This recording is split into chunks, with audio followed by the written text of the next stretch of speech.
darkness is your ally. You merely adopted the dark. I was born in it, molded by it. I didn't see the light until I was already a man. By then it was nothing to me but blinding. The shadows betray you because they belong to me.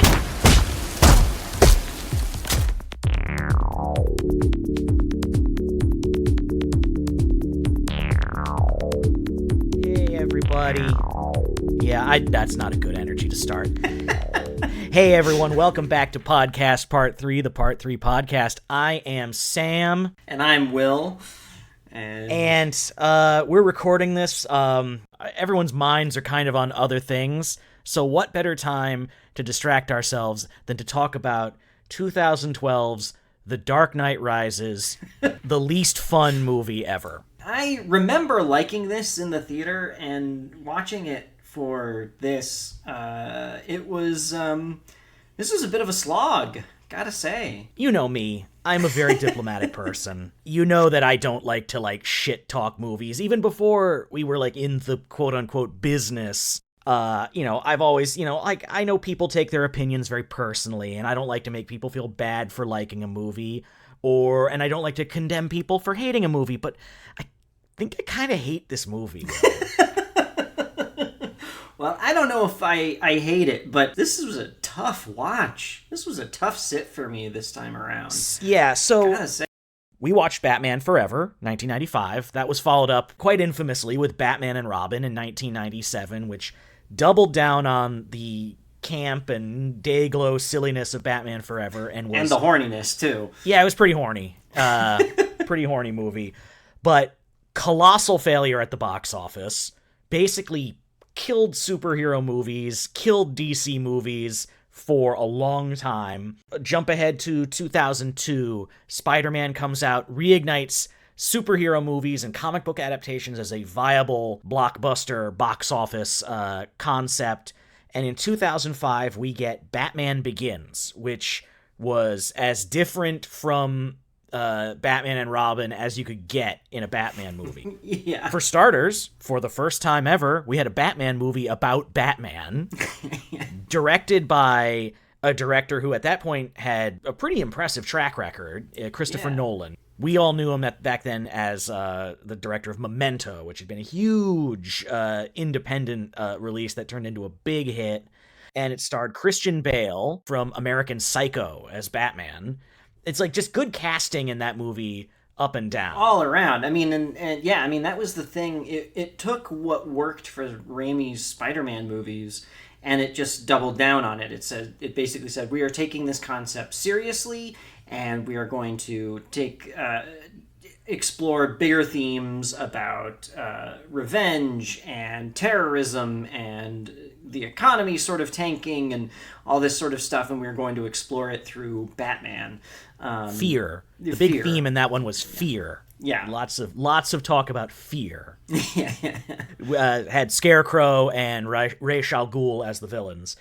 Big success. I'd say as a movie, looking back, it's good, not great. It's not one I go back and watch a lot. It definitely feels like it's a Christopher Nolan movie kind of pushing back against a lot of studio notes. Yeah, I mean, it definitely feels like a superhero movie. It feels a lot like Raimi's first Spider-Man movie, just maybe with a lot of the earnestness kind of a little more dialed down, and it's a little more gritty and a little more realistic. I mean, that was sort of Nolan's big approach, was he was going to be a realistic Batman. So big success, and obviously they're going to make a sequel, and obviously it's time to bring out the big guns, and that was 2008's The Dark Knight, starring Heath Ledger as the Joker, the biggest hit ever. Yeah. Just a massive critical and box office success. Just an amazing performance from Heath Ledger as the Joker. I'd say that was... It was a real game changer in terms of how we looked at superhero movies and what you could do with a super. It felt like a Michael Mann movie more than it did a DC Comics movie. Yeah, I think so too. I mean, and I think I think the big thing about Batman Begins and The Dark Knight is just how propulsive they are. Like, Yeah. they get very silly and sort of weird in their plotting in a couple places, but like you don't care because you are just like on the train and it is going at like Mach 7. It is just going so fast, and it is so. Both movies, I think, are actually so engaging, and you're on the ride. Absolutely. I mean, I don't think most people would put The Dark Knight up there as one of the best superhero movies ever, and they're not wrong. No. So after The Dark Knight, there was like a little bit. I feel like there was like a moment where Christopher Nolan was a little. It wasn't certain if he was going to come back to the franchise, and he, I think, was hesitant to make a third movie after Heath Ledger's death. He would only come back if he found a story he really liked. And I quote from the making of the Dark Knight trilogy book, Christopher Nolan, "On a superficial level, I have to ask the question, how many good third movies in a franchise can people name?" Wow. The Dark Knight ends with Batman's one true love, Rachel Dawes, is murdered by the Joker. The district attorney, Harvey Dent, has turned into Two-Face, and Batman is forced to kill him to save Commissioner Gordon's son, and Batman agrees to take the fall for all of Harvey Dent's crimes so that people will still have the symbol of Harvey Dent to look up to as a hero, and Batman goes on the run. He's wanted by the cops. They smash the bat signal. Then he drives home and isn't Batman for 8 goddamn years. Yeah, I think this is one of the biggest problems with this movie is the setup, and it's an intensely frustrating setup. And as we get further into the movie, I think like it's the biggest problem because so much of this movie is spent wheel spinning, waiting for Batman to come out of retirement. It's a fundamental weird thing. And it's such a strange structural problem to have in a movie that is posited as the last Batman story, to not have Batman as Batman for a good chunk of it. Yeah. Once again, the Batman franchise loses interest in Batman. It's a tale as old as time. Here's the timeline of the Christopher Nolan Batman trilogy. Bruce Wayne's, of course, he's a young boy when his parents are murdered. He's about 22 years old when Joe Chill is killed after his parole hearing or something like that.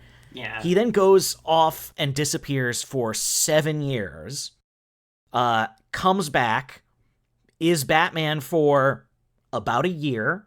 Maybe a year and a half at most. Year and a half at most. I think there's a 1 year gap between the end of Batman Begins and the beginning of Dark Knight. Dark Knight happens, and then he stops being Batman for another 8 years, and then The Dark Knight Rises takes place over the span of about 5 months. He's Batman once at the beginning of those 5 months, and Batman once more at the end of those 5 months. So Batman was Batman for about not even 2 years collectively. So this movie basically takes 3 seminal Batman stories. It takes The Dark Knight Returns, it takes Nightfall, and it takes No Man's Land, and mushes them together into one thing. And I think the biggest problem is that Dark Knight Returns and Nightfall, while they have sort of a similar thematic approach to what Batman is and Batman as a symbol and why Batman is important, they come at it in 2 different contexts and directions, and when you put them together, it just screws everything up. Like, Nightfall is the story where Batman is at the end of his rope, and this villain Bane breaks all the villains out of Arkham Asylum and basically systematically wears Batman down to the point where he's broken mentally, and then Bane breaks his back and he's broken physically, and then somebody else has to take up the Batmantle, and it turns out to be a horrible decision who takes up the Batmantle and is sort of this Rob Liefeld nightmare Batman. And then The Dark Knight Returns is set in the future, far future, and Batman has been retired for at least a decade, maybe more, and he comes back as sort of problems in Gotham have become such sort of an overripe fruit and so much problems. And so he comes back to be Batman and all the problems that causes of him returning. And again, they come from a same thematic place, but they just are so incongruous in their context, and that putting them together just makes this very strange double beat of Batman retires, he comes back, he gets broken, and then he comes back and retires again. And it's such a weird choice, and I don't understand it. Add to that, No Man's Land was a sprawling arc across a ton of DC and Batman-related comics where an earthquake basically cut Gotham City off from the rest of the United States. They declared it No Man's Land, much like in this movie, all the bridges were down, no one could get to Gotham, and it's basically carved up by the different supervillains of Batman's rogues gallery, and it's about Batman trying to reclaim the city. It's not so much a story about Batman as it is a story about, you know, the different factions of Gotham City. All like the police are, you know, you have the police as like a resistance like you do in this movie. Now, The Dark Knight Returns by Frank Miller is one of, if not the, most famous Batman graphic novel. It's very dense, it's very ambitious, it's very Frank Miller. On top of that, Nightfall, if you've ever owned it in paperback, is 3 very thick graphic novels. No Man's Land is 6 relatively thick graphic novels. And none of them should be squished together like this. Yeah, I mean, I can kind of see Nightfall and No Man's Land kind of working together in tandem. If you take the approach that this movie half-asses, but if you take the approach of Bane taking over Gotham and becoming a dictator and ruling it with an iron fist, and then Batman has to come back and dethrone him, I think that can work. The problem is, I think I can see how that could work on paper. It just doesn't work here because the movie doesn't commit to Gotham being this post-apocalyptic sort of hellhole. It just doesn't care enough about that. Gotham doesn't feel lived in before or after Bane takes it over. No. Like, not at all. It's one of the best things about The Dark Knight, the previous movie, is that it's the first time that Gotham felt like a real place, like a real city with people. And in this movie, the final battle for the soul of Gotham is just a bunch of cops on one side who all spent 5 months living in a tunnel, not growing facial hair. Yeah, they all look very clean. They all look freshly showered. And then on the other side, a bunch of uniform mercenaries that work for Bane and the League of Shadows. And they're fighting, and the only normal people in the final, like, hour of the movie that you see are a bus full of orphans.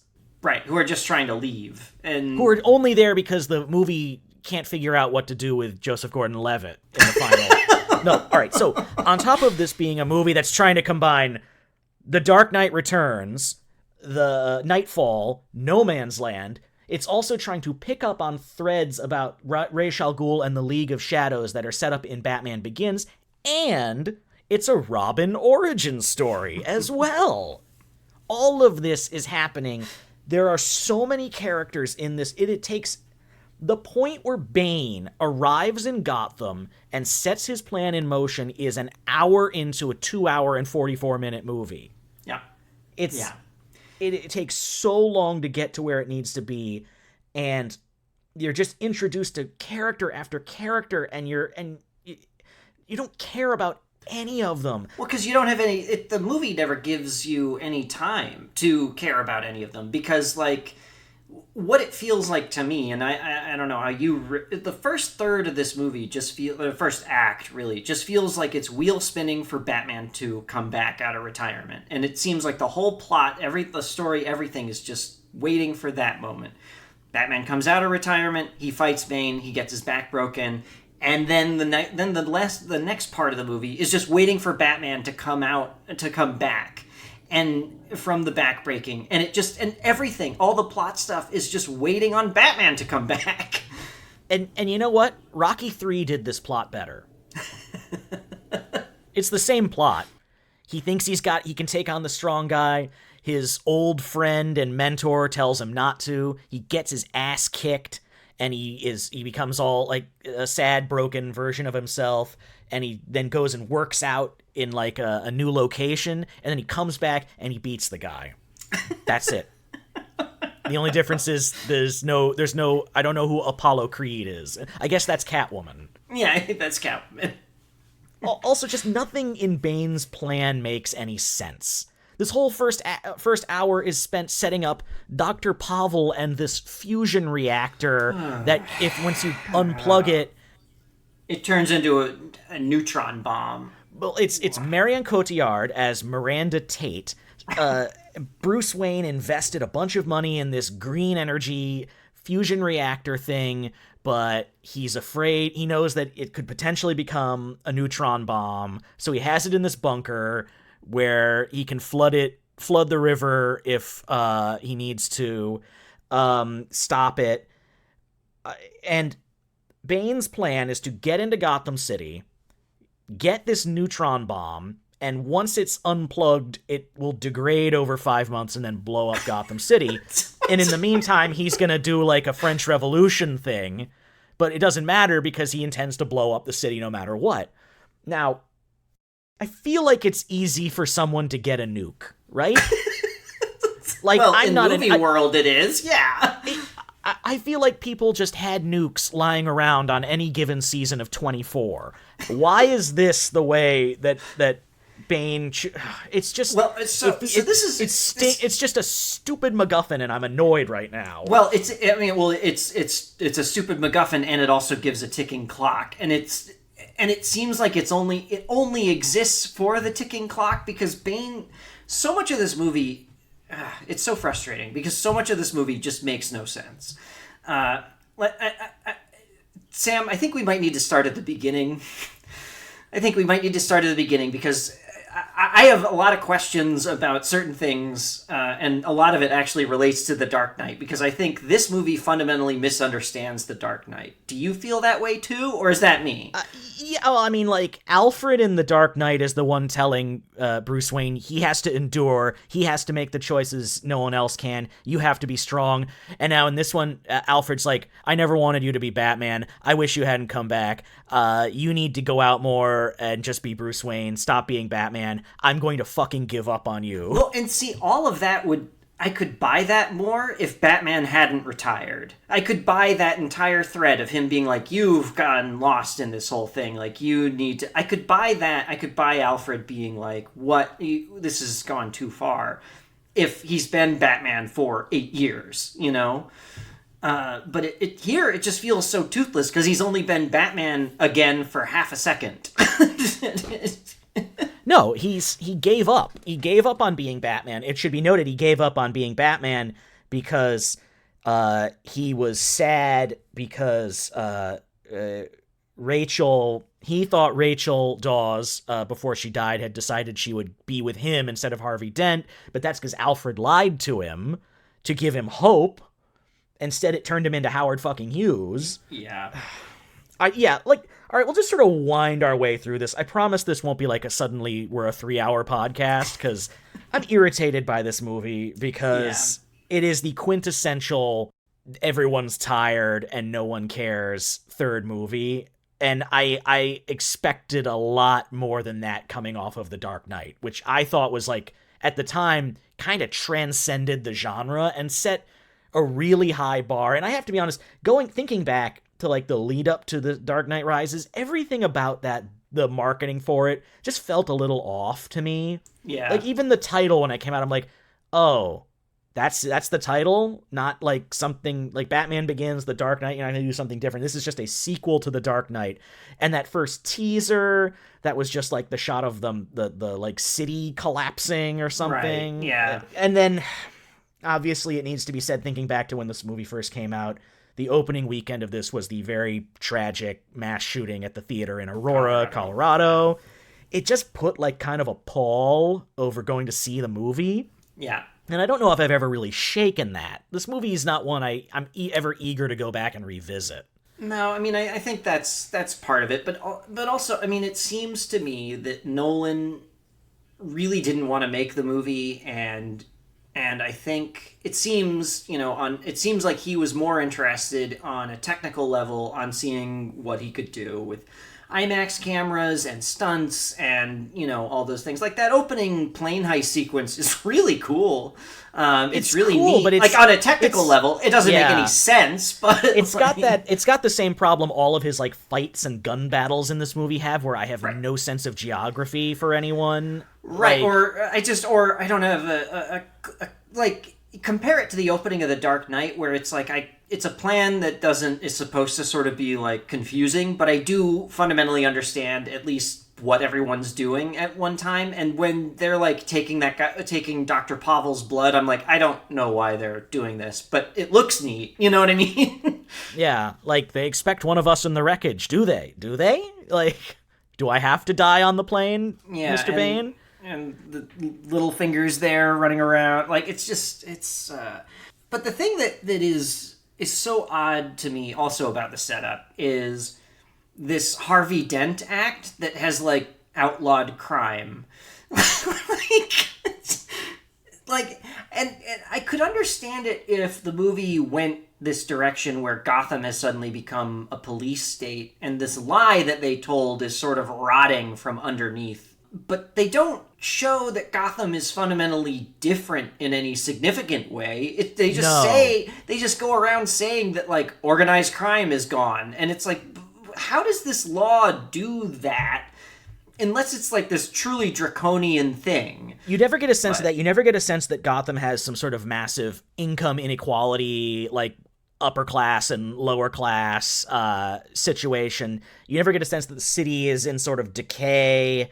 They keep calling it like peacetime. We're not at war anymore. Like the mob's gone. But the mob that wasn't really the problem, was the mob. It was, the clown man that was trying to kill everybody. This movie has a big reveal in the final act, and it's basically that Marion Cotillard is not in her. Miranda Tate is just a fake name. She is in fact Ra's al Ghul's daughter, Talia al Ghul, and she is the one behind everything. I think it would have landed better if we'd revealed that earlier and at least made this feel more like a follow-up to Batman Begins. Or alternatively, the reveal that, like, Bane then, like, finds the speech that Commissioner Gordon carries around with him and reads it, like, on live TV to tell everyone that Harvey Dent wasn't a hero. He was, Batman was the hero, and Harvey Dent killed all these people, and the Dent Act is a sham. I think a bigger and better reveal might have been Harvey Dent is Two-Face, and he's still alive, and he's been tucked away in Arkham Asylum. Bane busts into Arkham Asylum and reveals Harvey Dent. I don't know. I'm spitballing here. It's just this movie, for all of its excessive pieces, feels like it's missing something at its core. Yeah, no, I think so. And I mean, my problem really is the setup is just so fundamentally just wrong, I think. And, I think the story could work as it is if Batman has been Batman for almost a decade. And then a lot of the emotional stuff between the characters, particularly between Bruce and Alfred, makes a lot more sense. And it makes a lot more sense that Bruce Wayne's body is like completely like failing him. Like all of that stuff would work a lot better if like you really saw the emotional toll of like going out at night and beating up criminals took on Bruce Wayne. And you don't really have sympathy for Bruce Wayne because he's let his company kind of fall to, ruin. Right. It's being taken over by this sort of corrupt guy played by, it's Ben Mendelsohn as a Ben Mendelsohn character. Yeah, before that was kind of a thing. Yeah, and he's aided by Bern Gorman as a Bern Gorman type. Character, yeah. Yeah. And then, like, so you have that, and then that ties into, like, he's not funding the orphanage where Joseph Gordon-Levitt used to live. So let's talk about Joseph Gordon-Levitt. Let's talk about John Blake. Officer John Blake. He's a real hothead, as Matthew Modine likes to say. So much of this movie feels like it was written by a 10-year-old. I'm sorry, like lines like that. It's like, get this hothead out of there. It's like, this was written by some...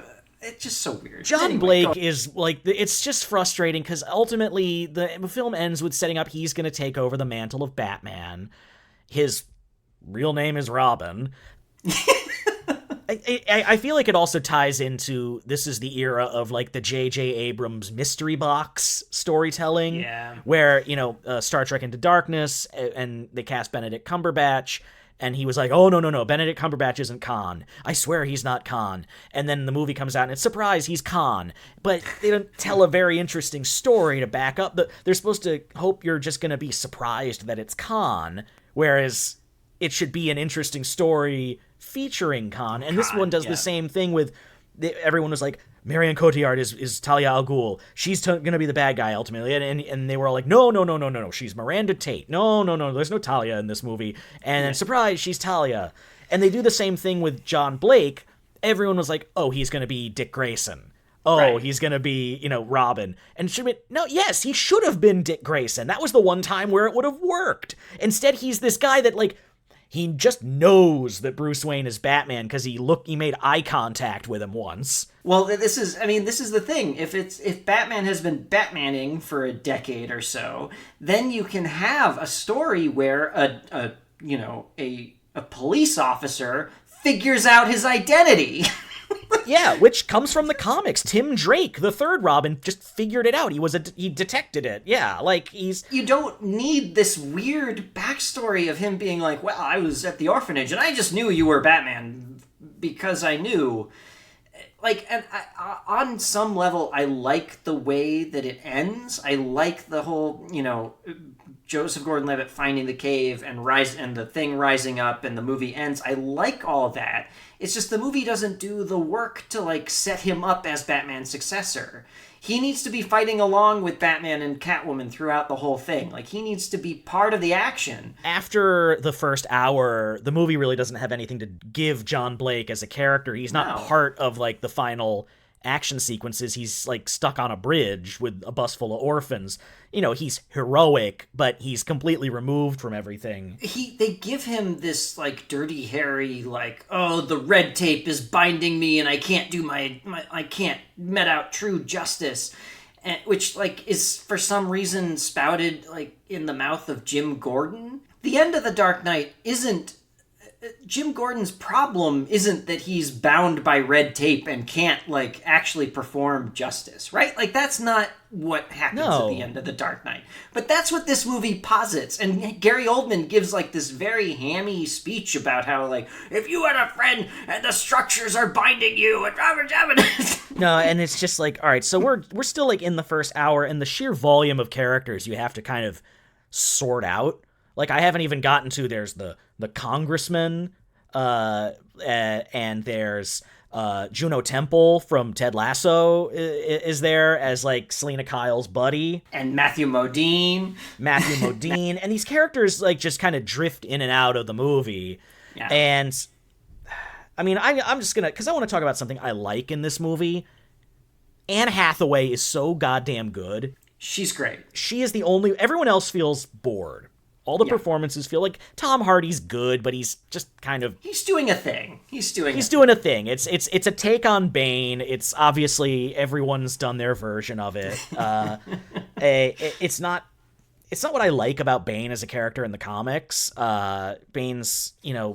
All right, I'm already getting off track. It's also, they remove all of Bane's agency as a villain in the 11th hour. Turns out he's just doing this because he's got a crush on Marianne Cotillard, you know? Yeah, that's my... I actually like Tom Hardy's Bane up until the movie sidelines him. And his plan makes no sense. And then when you're in that stretch where everyone's trapped in Gotham and Batman's trying to get out of the prison and nothing is really happening and it's just, and you're really confused about why they're moving this bomb from place to place. Just like... It's the middle hour of this movie, like, is just such a drag, because also on top of everything else, that middle hour, no Anne Hathaway, no Catwoman. Yeah. So when the first hour is completely livened up by the presence of Selena Kyle as a character, because she feels exactly like what you would want from Selena Kyle on screen. She's not over the top like Michelle Pfeiffer's Catwoman is great, but for a Tim Burton movie. Yes, yeah. Anne Hathaway dials it back just enough, but she's, like, funny and she's like sarcastic, and the character is competent, and she has a pretty good like motivation for what she's doing, which is basically like she wants a fresh start. She doesn't, she's like made too many enemies being, you know, a sneak thief. And she has really good chemistry with Christian Bale. That scene at the party where they're dancing, Bale kind of lights up a bit. Like, I feel like his banter with her is really strong. I wanted to see more of that. That's why I'm looking forward to The Batman, because it looks like we're going to finally get that Batman-Catwoman team-up movie. And I love the moments where they're, like, on the roof and they're, like, beating up thugs and stuff. Like, that shit's fun. Like, that shit's fun. That should be part of your first act. I think the biggest problem is they're trying to also jam in A Tale of Two Cities as well as the other 3 Batman stories we've talked about, you know? And all the class discussions just don't work. Like, because it's so confused as to sort of what it's trying to say and how it's trying to say it. And, like... Yeah, like, Bane, when he takes over the city, basically, like, tells people, go forth. You know, it's like this populist class warfare revolutionary message where it's like, oh, the rich will be torn from their homes, and they have like a kangaroo court. And you get like one like montage of that, and then you don't really see it ever again. You don't see normal people in Gotham City after Bane takes over. If this is a battle for Gotham, you get no sense of the city. So the stakes feel really, really low. Yeah, and there's no normal people. You don't see, like, that was the thing about The Dark Knight, is that they always had moments where you saw sort of how this reign of terror was affecting ordinary citizens. They even had a big sort of finale with the ordinary citizens on the boats.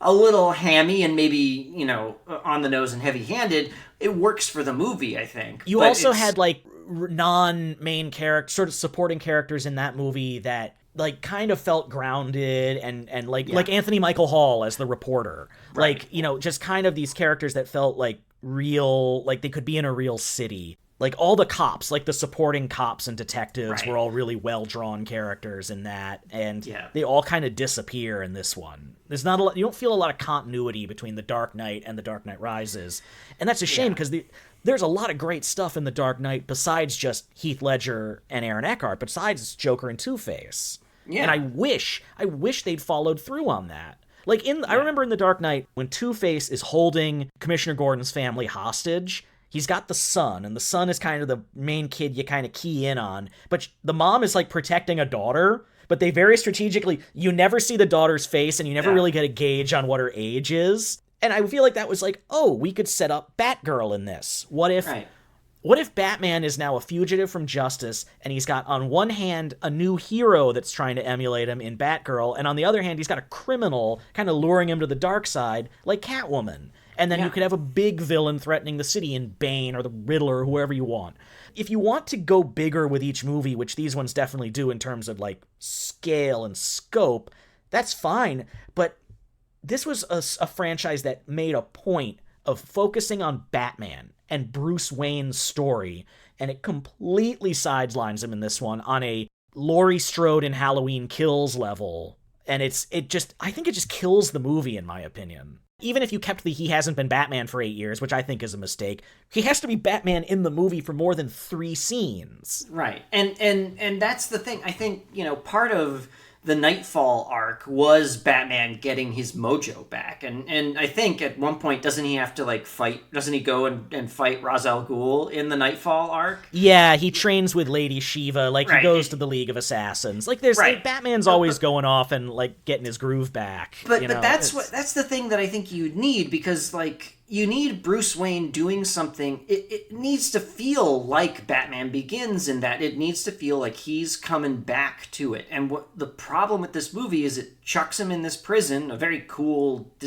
designed prison, and he hangs around, like literally hangs around for a good chunk of the movie. Yeah, talking to other, like these two guys, these two like old timers who just spout exposition about Bane and Talia al Ghul. So he's not active. I mean, obviously he wants to get back to Gotham and save the day because he's the hero, but it all just feels so easy, and he just needs this moment of, he needs to have something active that he has to like do, and not just this big jump. Yeah, he has like you never see him doing like the things that make Batman cool, which is like, all right, he gets out of the prison and then like immediately fast travels across the globe, I'm assuming, and is right back. He's walking around Gotham. Right. Took no issue getting there. Show me Batman getting creative about how he gets back into the city. Does he have like an under the river tunnel? Does he have a bat boat? Does he have something? It's like, you got to give us something. All we get is he gets out of the tunnel, out of the cave, the pit, not the tunnel, not the cave, the pit, and appears to just walk home. Yeah, and it's interesting. It's so weird because Batman Begins and The Dark Knight take this cue from Michael Mann that it's like so process oriented and so like, so detailed, and so this is how Batman works and this is how like he does his job as a Batman, that like this movie skips a lot of that, and sort of like for bigger moments it's very strange. Well, and it's also all the process stuff we see is like in that first hour, it's Batman kind of catching up onto what Bane's up to, and we see a lot of Bane stuff, but nothing Bane does makes any goddamn sense. Like, he goes to the Gotham stock market and does like a fraudulent like sell-off of all of Bruce Wayne's stock to like leave him broke so that Ben Mendelsohn can take over the company. And then I just love that Lucius Fox then says like, in the long term, we could prove fraud, maybe. And I'm like, I don't know. It seemed pretty obvious. The masked guy just came in and did the thing. Yeah, the guys with the motorcycles and the machine guns seemed to be... But that, in turn, is just a play to get Marianne Cotillard to take over the board so that she can have access to the bomb. And how it works, and how to, unplug it and turn it into a nuclear bomb.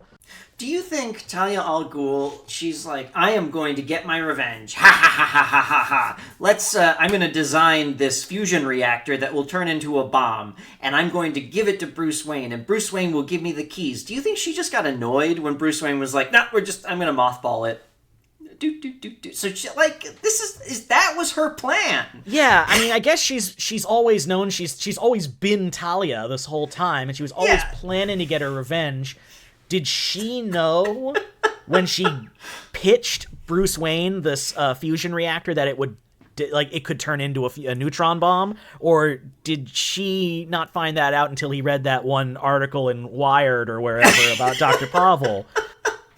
And I think the problem with this movie is that it takes itself so seriously that you pick at these things where you might not if the movie was a little bit lighter and a little bit more fun. Do you know what I mean? Like, I think when it's like, this is serious business and this is a serious movie for serious people, you start looking at things like the Dent Act and being like, this doesn't make any sense. In another movie, even in The Dark Knight or Batman Begins, I'm willing to overlook these nitpicky sort of plot hole things for the sake of the fact that the movie has like stakes and pacing and I'm invested in the story. Right. But with this one, it's so dry and nothing about it makes sense. Like, if Talia had revealed herself as the mastermind, say, when Bane shows up and makes them go activate the fusion reactor, like she could be like, thank you, Mr. Fox, and then shanks him, and like we find out she's the one in charge of it all, then, you could spend some time giving this character some dimension. Maybe she and Bane have different outlooks on how to do this, because Bane in the comics has become something of an anti-hero now and then. Right. Like, he's got principles. Like, he's a character with some morality to him. Like, you could have him, what if he and Batman team up in the final act? What if Talia's the main, like, I don't know. It's just, there's so many ways you could go that could also involve Batman. They're trying to stack 3 different stories from the comics on top of it being a sequel to 2 different movies that are kind of tell very different stories, plus introducing us to a glut of new characters that we've never met before. Yeah, and the Talia al Ghul thing is really egregious, because it really does feel like the movie is just wasting its time to get to the twist. There's like literally no reason to reveal it when they do. It doesn't it's almost at the end of the movie when you find out. It's at the climax. So it's like, why not have it be, like you say, at the end of the first act? make Talia al Ghul an actual character and not sort of this weird half-assed love interest for Batman. Yeah, unless it's a whodunit or the kind of movie where there's a big twist at the very end, like The Sixth Sense or The Usual Suspects, I'm not big on twists. I would much rather... It's a tougher thing to write to introduce a villain in the first act and make them compelling all the way through, but I think it makes for a more rewarding experience for the viewer and for the filmmaker. And they've done it. They did it in The Dark Knight. Like, you know what's going to happen to Harvey Dent, so there's that's there. And you have this magnetic villain all the way through it. But you aren't spending every single moment with him. You have time for other characters, too. Right. Well, and I think that was the smart play with the Joker, what they did in The Dark Knight. And Christopher Nolan has said in interviews that they treated him like the shark in Jaws. He's sort of cutting his way through and appearing when you need him. And I think that works. And I think that worked really well for that movie. But for this movie, to rely on a twist that ultimately doesn't matter, it makes that middle hour feel like such a slog, especially if you know the twist, which I have to say, everyone on the internet figured it out the moment Marion Cotillard was announced in this movie. Who else was she gonna be? Like, they're trying to build this, like, love story between her and Bruce Wayne. Which is fine if they like tried to do it, if they did it in any like real fashion. The problem is that they share like 3 scenes and then the next thing you know they're sleeping together. I don't understand why I don't understand their connection enough for them to sleep together at that moment. And it feels like this is the sort of things that, like, from what I read about, like, sort of the time between Dark Knight and Dark Knight Rises, Christopher Nolan was definitely more invested in, like, he was there for, like, the initial... Well, like, when David Goyer wrote the treatment for The Dark Knight, he intended it to be 2 movies. There was going to be, like, the movie with the Joker and Harvey Dent, and then the third movie would be, like, the Joker's trial and Harvey Dent becomes Two-Face. Obviously, they sort of ended up combining those, and then Heath Ledger passed away, and that kind of, I think, definitely, like, threw any plans they had for a third Batman movie to the wind, because I think the intention was to bring the Joker back in some form. Yeah, I mean, and that's clear. Why wouldn't you? And so I think Nolan was involved in sort of the initial story stuff, and then he was more focused on Inception. And the original draft, the first draft that I think Jonathan Nolan and one other writer had, was like 400 pages. Jesus Christ. So, like... Yeah, you can tell. I mean, you can tell. There's so much going on in this movie, and none of the all of the connective tissue has been removed. If I'm making a Thanksgiving meal, and I need a turkey, and I've bought 3 turkeys, but I only need 1 turkey's worth of meat, do I whittle 3 turkeys down to 3 like parts of a turkey, or do I put 2 turkeys back in the freezer and focus on making the best 1 turkey I can?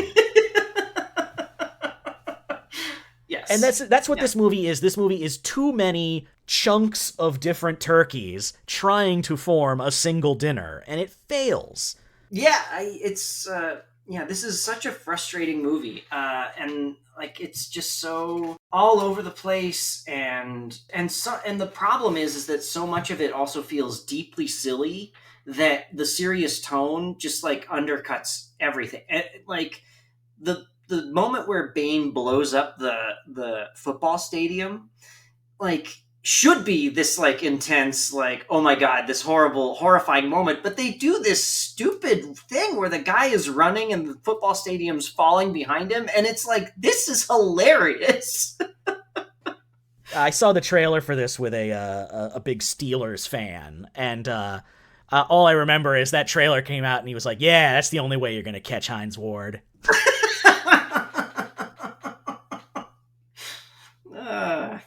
Yeah, I don't. It's just such a messy movie, and it's just disappointing because I'm sure they set out to do something very ambitious, but I feel like it just at every turn they kind of made the wrong choice, and it just doesn't feel like anyone's hearts were in it. Well, it also just feels like they made the laziest choices. Like no one, a lot of the things, like the way Batman gets out of the prison, just feels like lazy. Like that, like it just. I wish there was a more creative way for him to get out, or like we were talking about him getting into Gotham. Yeah, you rarely see Batman in any of the Batman movies like being a detective or kind of using his brain, which is kind of one of his central things. It's, he has a lot of gadgets and he can kick ass, but he's also the world's greatest detective. And then he's also very rich, so he has like a jet and a car and a motorcycle, it's Yeah.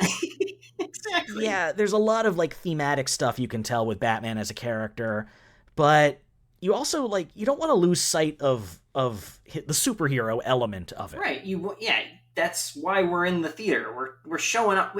It's like playing Batman returning as this mystery or not in the first hour or so doesn't save you anything because we know Batman's going to show up. We're here to see a Batman movie. And it's like the movie just gives up on characters it doesn't have a use for, like Blake or Lucius Fox or Bane for that matter. And Alfred. Alfred's fucks off. Alfred's not in 2/3 of this movie. And the thing is I kind of like where it ends. I like sort of the emotional catharsis the whole thing gets to, and but it's the road there has so much shoe leather and requires so many characters to either just be stupid or just not pay attention to things. I hope Bruce gave Robin John Blake the keys to that other Bat Cave that's down by the harbor. That's like kind of clean and has like a lot more stuff in it and isn't right under an orphanage.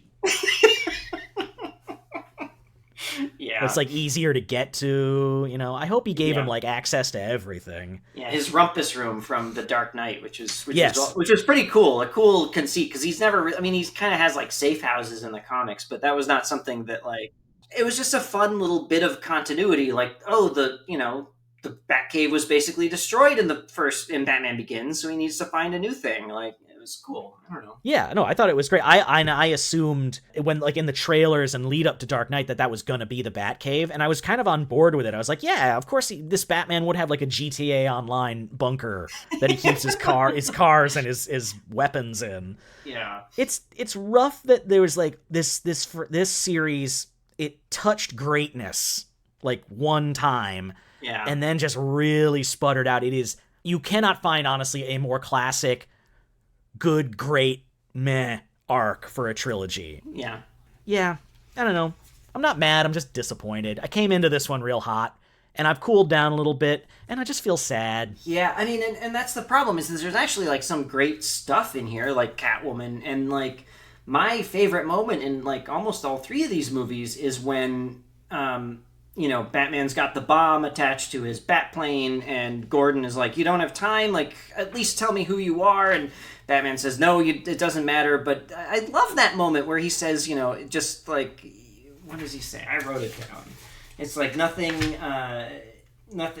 means more than basically making a little boy feel that his world hadn't been shattered. Like, I love that moment. It's a great moment. It's a little undercut by the fact that Bruce Wayne really never he could have dropped that voice at some point.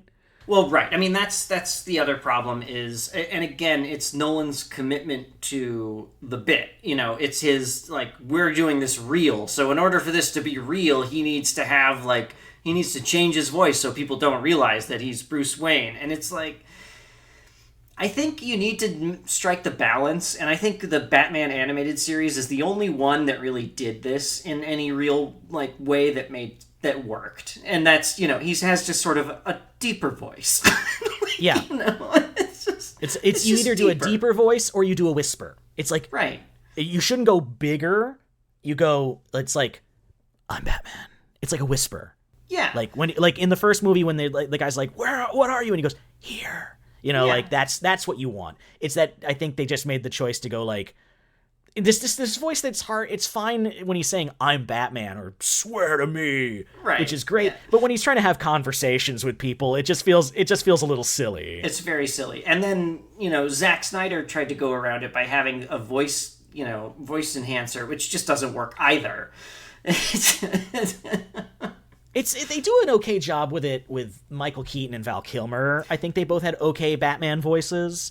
George Clooney didn't even bother. He was just, hi, Freeze, I'm Batman. Honestly, the thing is, I don't think a lot of the more recent ones have cracked Bruce Wayne. I think they all get how to do Batman, but it's like you haven't gotten much of billionaire philanthropist Bruce Wayne. He's always a little bit of a sad sack. Yeah, I mean, and the glimpses you get in Batman v Superman of Bruce Wayne sort of like running around being sort of a James Bond type, I liked, but you didn't get enough of it to really like have fun. Oh yeah, Bruce Wayne in that also, he's been Batman a long time, so he's a little burnt out. In the new one, I feel like it's going to be kind of like, if I'm making a prediction about the Batman, I think a bit of it is going to be like, it's Bruce Wayne's origin. It's one of the things that, like, when Christian Bale was, like, especially in the first one, they did a really good job of Christian Bale as Bruce Wayne, putting on the character that was Bruce Wayne. Yeah. It's like, I like this hotel, I'm gonna buy it. Like that. Yeah, he's a douche, but he's also like very charitable. Yeah, you're right. The animated series did a great job with that because you see him as Bruce Wayne a lot. But I think that's an important part of Batman, is him having to strike the balance between Bruce Wayne and Batman, the same way Superman's got to put on the Clark Kent look. Christopher Reeve has to hunch his shoulders and put on the glasses. Yeah. And, I think that's a really important part of the mythos. Not every movie can service every part of the Batman mythos, more so than Superman or Spider-Man can. But I think that's one that, I want to see more. I know Batman's got some real wild villains. I know that you want to spend time with Bane and the Joker and the Riddler and all of those cats. But Batman's also cool. He's a very cool superhero and an interesting one, and he's not just sort of stoic and rigid and doesn't give you anything to work with as a character. If you've read The Dark Knight Returns, or Nightfall, or No Man's Land, or The Long Halloween, or any of those, you will see that. He's a very... I don't understand why that is so hard, and I think it might just be that filmmakers want to play with as many of the toys in the sandbox as possible, and it's very easy when you're dealing with IP to get distracted from, like, the main core thing, from The Dark Knight Rising, or reading the book of Boba Fett, if you will. Yeah, I mean, well, and, I think the problem... Well, there are two problems when people have been doing Batman movies. It's one, either they ignore Batman, which is sort of the Schumacher Burton movies kind of do that, where he's not really a character. He's sort of, and I get what Burton's intent was in that first movie, is to have sort of Batman be this mythic character coming down, whatever. But it doesn't entirely work, I don't think, as a Batman movie. It might work as a movie, but the thing is filmmakers are either so focused on telling the origin story of Batman, which is annoying, especially now because we've seen it so many times, or they don't know what to do because a lot of filmmakers just shy away from doing Robin or doing the Bat Family or doing, any of that conflict. So you're stuck sort of with, they're stuck. You can't on what to do, and you're either telling a story about Gotham, or you're telling sort of basically a James Bond story where James Bond is dressed up as a bat. That's my feeling on, Yeah. Should we stop doing the podcast? No, I don't think we should stop. There's too many. I think we should give up. I'm done. No. I think we should stop for 8 years. We should. Oh yeah. I think we should stop for 8 years. We'll just come back and we'll do it for a month, and then stop again, and then do it for a week. Are we gonna fake our deaths? Yeah. Will you come to Florence with me? I will come to Florence with you. I will have coffee with you. You can wear my mother's pearls. Oh wait. I wanted to start a Twitter account that was Martha Wayne's pearl necklace, and that was just all the like animated gifs of Martha Wayne's pearl necklace just breaking and falling over and falling on concrete. Hey, yeah, it always breaks and falls. Did Bruce like rethread it and just put it in the safe? Because that's kind of grim. Or maybe maybe not all of it broke in that time. Maybe. I mean, she might have had a second. They were rich, Yeah. Her and the cult leader from Mandy. From Mandy. They were, Linus Roach. You see one shot of him in Dark Knight Rises, and it's like, I used to be, that's Thomas Wayne. Now I'm like, no. That's that guy that has like really shitty folk rock and has a cult. The leader of the Children of the New Dawn from Yes. Mandy. Yeah. Who, yeah. Oh, Mandy's so good. That movie's nuts. That is such a good movie. Oh my Yeah. god. I love that movie so much. Has a couple Batman Begins alums in it because it's got Richard Brake in it as well. It's got Joe Chill. Yeah. That's right. Why hasn't Nicolas Cage ever been in a Batman movie? He should be in a Batman movie. I guess he technically is in the Teen Titans movie. I mean, he was almost Superman. That's right. But He probably was like, I think, he was nearly Superman, and maybe that just soured him on the whole thing. Yeah. He's also been a Spider-Man. That's true. He's been a Spider-Man. He did voice Superman in Teen Titans, but yeah, he's got other things to do. He's doing like it seems like maybe he's handed off the really terrible action movie mantle to Bruce Willis, and now he gets to do stuff like Pig and Mandy and Color Out of Space. Yeah, that's true. That's it. I don't want what happened to Ben Affleck to happen to Nicolas Cage, where Ben Affleck seemed like he was on a real good path, doing like, he was an Oscar winner, he was making his own movies, and then he took Batman, and his life he suddenly had that back tattoo, and he seemed really unhappy. He said in interviews like Batman was the Justice League was a terrible experience for him. I mean, it sounds like, at least the reshoots of Justice League was a terrible experience for all involved, but that's another story for another time. Oh, it's Batman. I guess we've never done it ourselves, but I guess it's tough. It's a tough thing to do. It takes it out of you. I guess so. I mean, I just want, and hopefully the Batman sort of follows this track. The animated series is so good and so great at sort of delineating the like hyper stylized Burton version of Batman, and even though this didn't exist yet, but the realistic gritty version of Batman, like in The Dark Knight, it melds those two tones so well. I mean, and some of those episodes are very silly and stupid. I mean, it was written for children, but like a lot of those, like the Mask of the Phantasm, just make that as a movie, like as a live action movie. Yeah, like this is like the hipster thing to say, but the best Batman feature film, in my opinion, is Batman Mask of the Phantasm. If you haven't seen it, it came out, I want to say 1993, 94.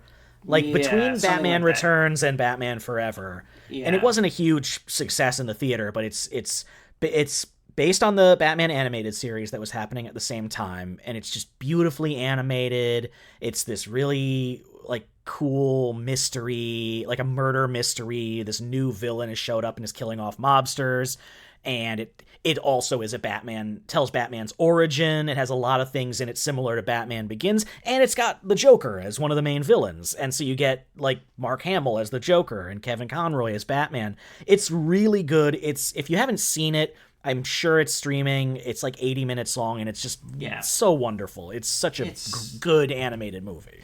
Right, and but it does this thing that a lot of these movies just don't do. I mean, like, the closest, I guess, is Batman v Superman, but it's just a Batman adventure. It's not, like, they don't try, and The Dark Knight is pretty close to this, too, but it's not trying to be Batman's origin story. It's not trying to do franchise management. It's just, like, this is a fun Batman story. Like... And I guess you could make the argument that like Batman Returns and Batman Forever do that too, but those movies are just like, there's been so many different versions of Batman now, and I think The Dark Knight kind of just made it like, okay, you've proven you can do this in a way that takes the material seriously and respectfully, that it kind of rendered everything before it a little bit obsolete. Yeah, I think so. I mean, and it just the Burton Schumacher movies, they just feel like Bond movies to me. Like, just sort of in a garish coat of paint. I think there's a lot of similarities to like the types of Bond movies and the types of Batman movies. Certainly, like, you could Oh yeah. look. Oh, yeah. I don't know if you've seen No Time to Die yet, but I haven't seen it yet, but there's a lot of Dark Knight Rises in No Time to Die. the recent iteration of Bond clearly took its cues from Christopher Nolan's Batman. Like, you know, Casino Royale Yeah. is very much James Bond Begins, and Skyfall took a lot of its DNA from The Dark Knight. So many Bond movies. But coming up next, we're gonna get out of superheroes, sort of, and I believe it's my pick. It is. I'm gonna take a safe choice. I hope. I think it's time. I think it's time we do a little treasure hunting. We're gonna watch Indiana Jones and the Last Crusade. All right, that's exciting. That's such a fun movie. I love that movie. Yeah, like I It's- think we need another palate cleanser after this Yeah. one, and it's like Yeah. you know. It's well, we can get into the infamous Temple of Doom versus Last Crusade debate, and Right. Yes. you know, talk about that, and it's we're gonna have a good time. So that's what we got to look forward to, and I wish I wasn't feeling so bummed out about this movie. I shouldn't feel so bummed out about The Dark Knight Rises. It's not that important to me. No, I know, but it's one of those things when as we've been revisiting movies for this podcast, I'm always like, I don't know, have I misremembered it? Is it really secretly cool? Like, is it really secretly fun? You know, is it something that I misremembered? Like, I don't know. It's very different when you watch a movie with like an analytical eye too. Right, that's true. Like I have plenty of schlocky, crappy movies that I love, but if I sat down to do an episode of this podcast about the ghost and the darkness, I'm guessing it would not hold up to scrutiny. Well, but even so, I mean, you could point to that and some of that and be like, well, it's fun, and some of it doesn't work. But like this, just like so much of it is fundamentally broken that it just doesn't like. And we were holding it at the time. We were holding it to a high standard, and the of current events when it came out, and you know, sort of current events that it was drawing parallels to, or at least people thought it was drawing parallels to. I don't know, it just put like kind of a damper on the whole thing, whereas The Dark Knight was such a surprise. Even though it had tragedy tied to it when it came out with Heath Ledger's death, the movie was such a surprise and so, you know, exciting to watch and really gripping. And then this one just, it felt like, you know, it just stumbles right out of the gate. Like we've talked about, the central conceit of the opening, that he gave up on being Batman for 8 years, so you have absolutely nothing to draw on after The Dark Knight. Kind of, I don't know, it just kind of it undercuts the whole movie, and they never really recover from it. No, I mean, I mean that's. I think it's just it starts from a flawed premise. And you just can't mash up The Dark Knight Returns with Nightfall. They just don't work together. Nightfall only works if Batman has been Batman for a long time, and The Dark Knight Returns only works if Batman hasn't been Batman for a long time, but was Batman for a long time. And No Man's Land only works if you have a strong array of supporting characters from which to choose. No Man's Land kind of needs Batman to have a big-ass rogues gallery. You know, it's Harley Quinn, the animated series, did a better job with No Man's Land than this. Yeah. Yes. Okay. Well, next week, Last Crusade. We're gonna go fight some Nazis, and we're gonna have a tank fight. I think that's gonna be fun. Yep, going after the Holy Grail. It's just Sean Connery, Harrison Ford bantering. I can't see how this would go wrong. I don't know, man. Optimistic, but cautious as we go into the Indiana Jones trilogy next week. As always, you can find us on Twitter at Podcast Part 3. That's the number 3.